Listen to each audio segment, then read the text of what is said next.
এই কালো মেঘের মতোই আমার মনেও জমে আছে ঘন এক প্রশ্নের মেঘ। আজ কেন জানি মনে হচ্ছে এতদিনের অপেক্ষা, এতদিনের পরিশ্রম সব কি সত্যি কোনোদিনও সাড়া দেবে?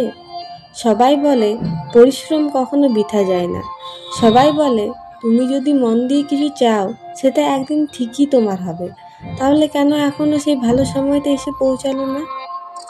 মনটা আজ খুব ভারী, যেন ভিতরটা জুড়ে কালো মেঘ জমে আছে। না বৃষ্টি হচ্ছে, না রোদ উঠেছে, একটার পর একটা প্রশ্ন এসে জমা হচ্ছে, ঠিক যেন মনের আকাশেও ঝড় আসার আগের নিস্তবতা।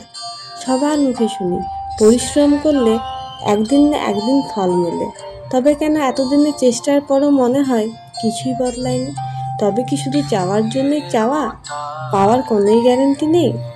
অনেকেই বলেন যে কোনো কিছুকে যদি তুমি পূজার মতো শ্রদ্ধা করো, যদি অন্তর থেকে ভালোবাসো, তবে একদিন সে তোমার হবে। তাহলে সে দিনটা কখনো এলো না কেন? ভালো সময় কি ক্যালেন্ডার দেখে আসে, নাকি শুধুই ভাগ্য খোঁজে? চারপাশে অনেকে নিজের পথ খুঁজে পেয়েছে, নিজের পায়ে দাঁড়ানোর চেষ্টা করছে, কেউ কেউ সফলও হয়েছে। আর আমি এখনো দাঁড়িয়ে আছি সময়ের চৌরাস্তায়, এক কোণে, হাতে শুধু একটা জিনিস, কি জানো? অপেক্ষা। এই অপেক্ষা, এই নীরব স্বপ্ন, এই অব্যক্ত প্রশ্ন, সত্যি কি শেষ রাস্তা শুধু অপেক্ষা করা, নাকি আমাদের মতো মানুষেরও কখনো ভালো হবে?